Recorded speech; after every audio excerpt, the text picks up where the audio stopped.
Kumusta na siya? Si Ay, Tatay Domingo. ayos man po. Ngayon, pauwi na yung pamilya ngayon. Magtatapusin ng ano. Kasi tatapusin lang daw yung isang buwan niya. Kasi kasambahay yun eh.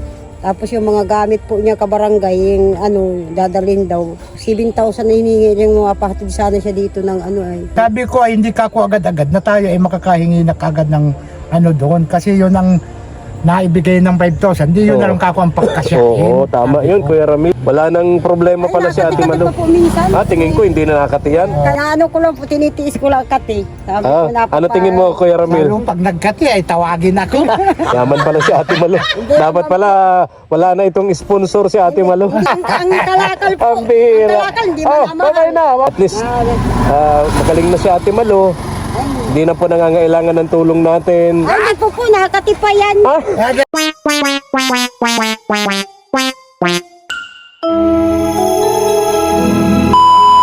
Subscribe to my channel. Good morning, ang mapagpalang umaga po sa ating lahat, mga katuwang.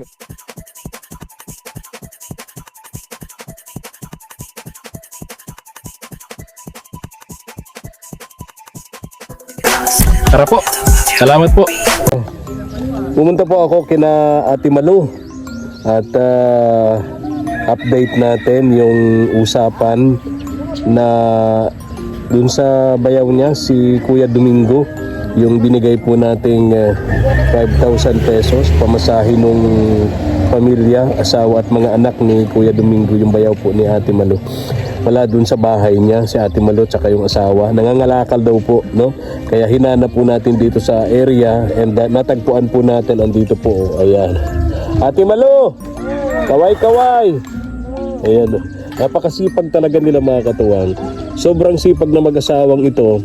Kaya lang talagang kapos at kapos pa rin yung hanap buhay nila, no? Yung asawa niya, si Kuya, kahit stroke siya, tumutulong. Katuwang ni Ate Malu sa paghahanap buhay sa pangangalakal. Usapin po natin. Ay, matigas pong kalakal. Galing ako dun sa inyo. Sabi nung anak mo, nangangalakal daw kayo. Baka dito raw sa lugar na to. Kaya nagbakasakali ako na nandito kayo. At andito nga kayo. Ayan. Ano oras kayo nagsimula? Ay, maaga pa po, alas 6. Alas 6. Kasi mainit pag ano ay. Kaya nga mag-alas 11 na. Punta tayo dun sa inyo. Doon tayo kaya. Punta tayo dun sa inyo. Tara, nakakatawang. Masyado ng ano. Baka abutin ako ng ulan. Oo, baka abutin ako ng ulan. O dyan mo tong ano, tama-tama. O, bigla akong tinapay. Ay, ano Pag merienda ninyong dalawa. Uwi na kayo nyan. po, kasi ano ng pananghalian. Oo. Tanong ko lang kasi, nagtatanong din naman yung nagpadala ng tulong kay Tatay Domingo. Kumusta na siya?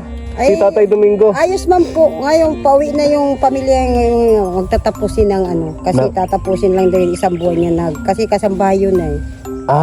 Okay. So yung asawa niya at dalawang anak uuwi ngayong katapusan. Uuwi na. Oo, okay. Graduate naman, tapos na yung school year, ano? Tapos na, kaya ano na lang niya yung ano. Tapos yung mga gamit po niya kabarangay, yung ano, dadalhin daw. Baka po kako magano 7,000 na hiningi yung mapahatid sana siya dito ng ano ay 5,000 niya kukulangin, sabi ni Agum. Kaya wala bang kako kayo maitulong sa inyo. Kaya pa 5,000 naman lang diyan pamasahe. Kasi hindi daw maiaano sa bus yung mga gamit nila. Ano mga gamit? Ayun po, may TV, may electric fan, kung ano mga ano. Ayaw man ibinta kasi hindi na daw sila makakapundar ng gamit dito. Tatlo sila, ano? Opo, may rip silang maliit. Ay sa ano man po. So kukulangin yung 5,000 na pamasahin nila kasama na yung sa mga gamit nila. Kasi ayaw man daw nila ibinta doon kasi wala daw sila. Oh, mahirap nga naman magpundar nun. Ayaw ni Junjun. So anong plano? Kung halimbawa hindi magkasi yung 5,000 na bigay nung sponsor natin para sa pamasahin nilang tatlo, di ba tatlo sila? Opo. Yung nanay tsaka yung dalawang anak ni Kuya Domingo, ano? So paano kung hindi magkasya? Anong plano uli? Kulang daw kulang pang 2,000 na para makauwi yung mga gamit. Pero kasi nung una sila service. Nung una kasi sinabi na 5,000. Ba't hindi naisip na may mga gamit pala? Yung po nga ano ni si Junjun na nagsabi, pala sabi ng asawa, kukulangin kasi ano, Hindi, mahal. kasi magkano ba ang pamasahe? Tatlo sila. Ito na lang ang sabi ko po, quietly. Ha?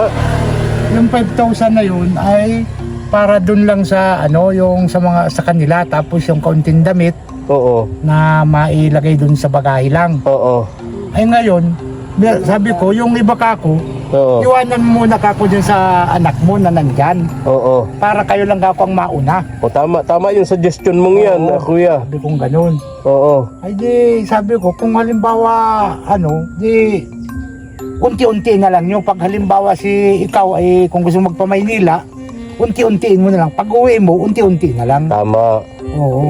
Good idea rin yun. Oo, halimbawa. Iiwan mo na yung ibang gamit. Oo, Kasi yun kung na. hindi magkakasya yung 5,000 pesos, Oo. eh, ang importante, sila makauwi. Makauwi Tapos dito. yung mga damit, Yung importante. Yung mga, mga tulad nung sabi nga ni Ate Malu, yung rep, yung TV, Pahuli na yun. pahuli na yun. Ang importante yung gamit, yung damit. Makauwi Oo. sila. Oo, pag nandito na, at nag-promise sa akin, Oo, yun. Di, yung sponsor, si Mega Love shoutout nga pala kay Ma'am Shirley. Sabi ni Ma'am Shirley, kung marunong daw yun maghanap buhay, tulad nung Ay, marunong po, Ma'am Shirley. tulad nung pagtitinda, no? Yung pagtitinda ng mga kakanin, ulam, no? Pwede yun. Masipag po yun. Matutulungan yun ni Ma'am Shirley. Yun po. O, di ba? Ay sabi ko, katulad ko din yun, masinop din sa Masinop yung asawa ni ni Jun. Kuya Domingo. Po. So tama yung sabi ni yung suggestion ni Kuya Ramil. Ayun po, kung No? unay, ang mauna muna importante sila. sila na makauwi. Ang importante sila makauwi. Tapos magdala silang damit, dala sila ng mga Oo. yun lang unahin nila. Tama yun Kuya Ramil. So dapat i-suggest mo yun dun sa asawa. Sino may sabi nun, asawa? Yung asawa. Sabi ko ay hindi kako agad-agad na tayo ay makakahingi na kagad ng doon kasi yun ang naibigay ng 5,000. Hindi yun Oo. na lang kako ang pagkasyahin. Oo, tama yun Kuya Ramil. Nakakahiya naman na Nakakaya man na kulang Hihirit pa tayo. Hihirit pa tayo. kaya Sabi naman ko, yun. tama na ito. Sabi niya ayoko naman na sabihin ng sponsor natin abuso. Oo, yun na nga. Kasi una, tinanong baga, di Nagsabi ba, na na nag-usap, ganun, no? Binigay mo 5,000 na. pesos pamasabi, binigay naman na. Binigay mo na, oo. Oh, Okay na. dapat, ganun ang mangyari. Kaya nga yun ang sabi Sabi ko. namin sa asawa. So, Po, para Ang importante, siya makauwi dito para pag binablog, siya makikipag-usap doon kay tama. Ma'am. Tsaka, gusto ko na nandito na rin siya, pabor na rin yun kay Kuya Domingo. po nga, kasi Makakatulong yun sa kanya, no? Kaya sabi ko, yung ganun na lang. Oo. Na iwanan mo na yung ibang gamit kasi nandun naman yung anak niya. Oo. Anak niya sa una, Oo. may asawa na. Ay di, ipag-iwan mo na doon. Anak sa una, Nino. Doon, yung asawa ni doon.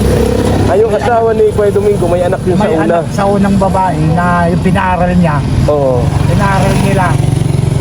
Tapos, ang ginawa, nag-asawa na ngayon nandun sa may bahay na yun ang kasama niya. Ay pwede naman palang iiwan talaga doon. Anak naman niya yun eh. niya.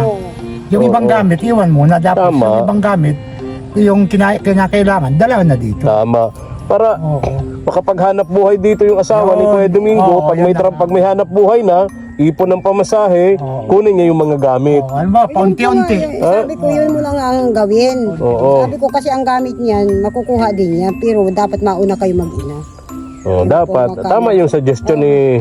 Makakahanap buhay man dito, marami ako nga, kulang lang oras Halimbawa, mag- ganito, ano, kung Oo. tutulungan pa si ni Ma'am Shirley, Oo. mabibigay dito, siya. magkakaroon siya ng negosyo. Kaya, magkakaroon siya ng hanap buhay. Buhay. Oo. Tama yun, Kuya. So, Okay ano? ngayon, sasabihan Nakausap mo na? Di pa? Di pa kakusapin ko. Kausapin mo. Kailan mo kausapin, Kuya? Mamaya. Mamaya. Ma-video call ako. Sana. Anong pangalan nun? Ano po ni Jinky? Ha? Okay. Jinky. Jinky. Oo. Jing. Yung asawa ni Kuya Domingo. Galing ako dun sa inyo, wala si Kuya Domingo. Naglalaya siya. Sige doon. Oo, nag-exercise daw, Mainit naglalakad-lakad. po baga doon sa ano namin. Doon sa mga bahay-bahay doon, ano? Mainit. Gusto niya nag-ano-ano siya. O, tama naman yun. Sa ganong, Yun yung tamo si Kuya, di ba? O, ganyan talaga. Nakakatulong pa sa iyo kahit stroke siya. Oh, hindi nagiging pabigat sa iyo, Ate Malu. Parang ikaw yung pabigat sa kanya. Bigat ko yan ang kabaray, iwan. Ayun na nga eh. Sabi ko eh. Pero okay na, magaling ka na. Ay na, ginalanggas ko po ng bayabas. Pero medyo magaling-galing na ho. Galing-galing na oh. Minsan po nabalik, minsan nakati. Ay, Oo. Sabi ko, wag na lang ka akong pagparakamutin. Kaya nga, Sabi ko, tsaka, tingnan mo yung kuko mo, madami. Kapag kinamot mo yan, may infection yan, di lalong imbis ka lalala ako yan. akong kamutin, yan ang tigang kamot. Ha? Imbis ka ako akong Oo, kamutin. yan si... ay tabi, talingahin kita yun. Pambira. Si Kuya Ramil na lang daw ang kamutin mo, hindi na yan. Oo, para sa ako gumaling. Oo. Pambira. Gusto pa pong kamutin. Oo. Sabi ko Habang nabubuhay isang tao, dapat hindi naalis yan. May mga nagko-comment doon sa comment section na kasi daw yung paligid ninyo madumi, baka doon nagmumula yung tawag dito, yung kaya nagkasakit si Ate Malu. Baka daw pwedeng linisin yun, malinisan para mawala yung ganyan, no? Mga kati-kati. Eh sabi ko naman, paano mangyayari yun ililinis yung hanap buhay nila pangangalakal araw-araw sila naghahakot ng basura. Nag-ano si Lani ang nag-ano pag tumainit to. Araw-araw sila naghahakot ng basura. Yung basura ng iba dinadala doon sa bahay nila. Doon itinatambak, doon iniipon para maging pera. Kaya po, Ah, walang diba? hanap buhay pong umapitan kasi Oo. yun ang So, mas maganda talaga makauwi na dito yung asawa ni Kuya Domingo para makapagsimula na ng hanap buhay kasi nag-promise naman yung si Ma'am Shirley na tutulungan niya. Nagtanong nga siya sa akin kung anong kayang hanap buhay. Nabanggit ninyo na marunong yung madiskarte yon sa Maynila, no? madiskarte din sa Maynila. Kasi Oo. sabi ko, dito hindi na siya mangungupahan. Oo. Oo. May bahay May na. bahay na. Bibili na lang bigas. Tama. oo. Ulam-ulam na dyan. Pero siyempre, siksikan na kayo sa bahay nyo pa Hindi man nagkataon. yun. Ha? Doon sa, yung bahay na isa, Yung doon pong ko bahay sila nila, patitirahin. Alin yun? Yung bahay nila Dito ni yung maliit. Lani. Yung maliit-liit na bahay ni Lani. Ngayon si Lani, Lilipat sa akin. dahil yung trabador naman yung asawa niya, Oo. kaya iniipunan ko siya ng gamit. Oo. Papagawa ko doon extension nila. Doon sa likod ninyo. Okay. Tama naman. Para hindi kayo siksikan doon sa bahay nyo. Kasi yung isang kapatid mo dumating galing Maynila. Doon sa bahay ni Lani. Yung tumira doon si Oo. Sino yun? Yung may Yun. depresyon. Si Domingo. Hindi, yung may sakit na depresyon tumira doon sa bahay na Ayun yun. po si Jocelyn ba yun? Oo, si Jocelyn. Oo. Ay hindi po yun, yung isa. Yung isa? Oo. Si Jocelyn baga nagtira din Nagtira nga doon kaso ang gusto kong sabihin, antitirahan nila ngayon doon sa kabila. Yung maliit na. Yung tinitira ngayon ng anak mong si Lani. Malapit doon sa imbakan ng mga kalakal din. Ano? Oo. Masaya ako sapagkat okay na si Ate Malu. Wala nang problema pala si Ate Malu. po minsan. Tingin ko hindi na nakati yan. Kaya sabi ko minsan ay Tingin ko hindi na nakati. sabi ko pag Tingin ko magaling na. hindi. Inaano ko lang po, tinitiis ko lang kati. Sabi ko Ano tingin mo, Kuya Ramil? Lalo pag nagkati ay tawagin ako. Ako ang makamot.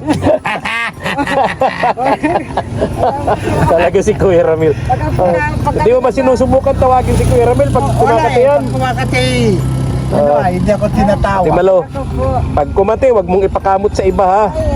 Ayan si Kuya Ramil. Ay siya po ba kamot? Willing na willing.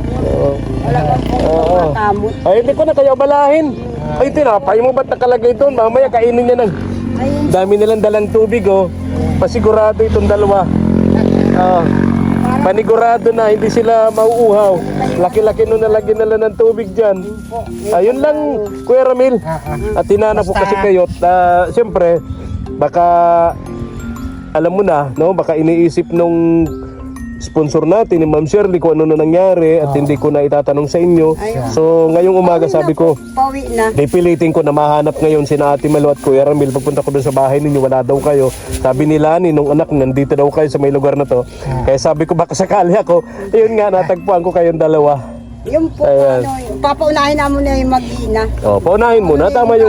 Tama yung suggestion ni Kuya Ramil, ano? Siya dito. Okay, okay. Sabi ko para Ay, sige na. Ingat kayo, di ko na kayo balahin ha. Mga magkano abutin ito? Ay, ano lang yan? Mga Ha? Mga 200 yata. 200 pesos? Grabe naman. Mahal na po baka kabarangay ang gasolina. Ha?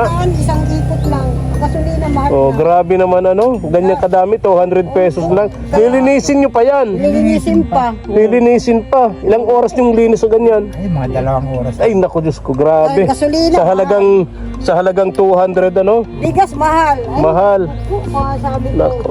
Sabi nga ni Mami. Oo, ang hirap talaga.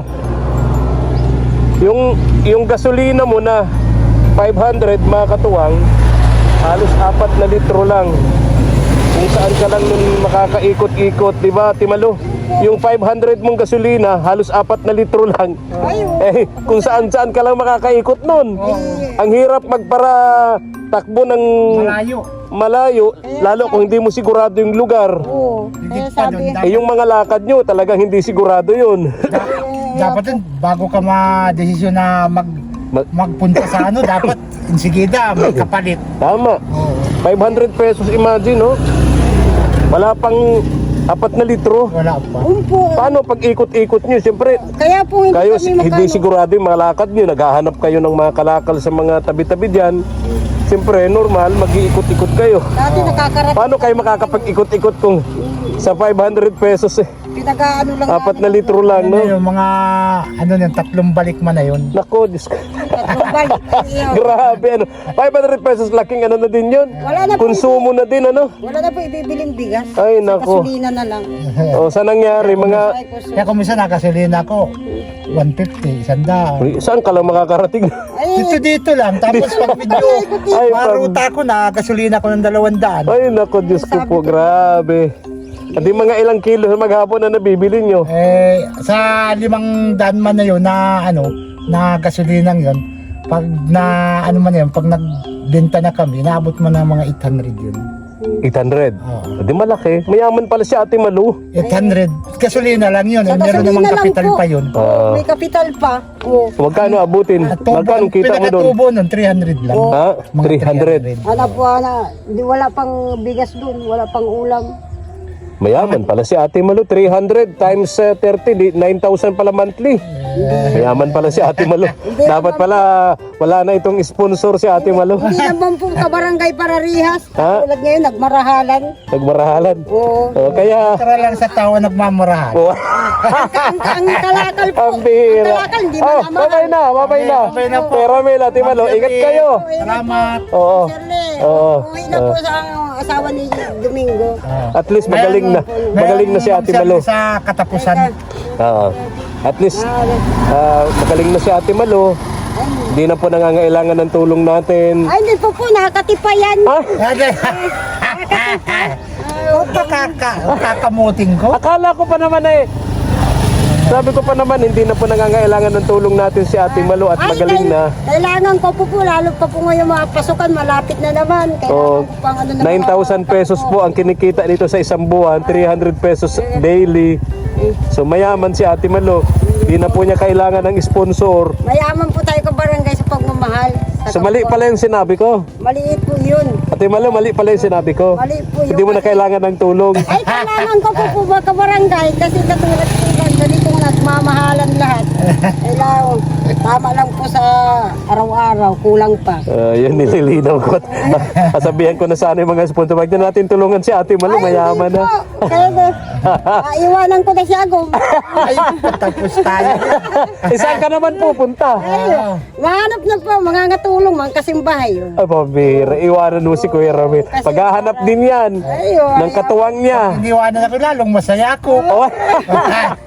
Oh, babay na kayo talaga. Babay, babay, babay. Ate Malu, babay, babay, babay. Kaya na po, katuwang. Katuwang itong kausap. Ingat kayo. Imagine, ganyan kadami, oh. 200 pesos lang pala yan. 200 pesos. Lilinisan pa nila yan pagdating dun sa bahay nila. Grabe.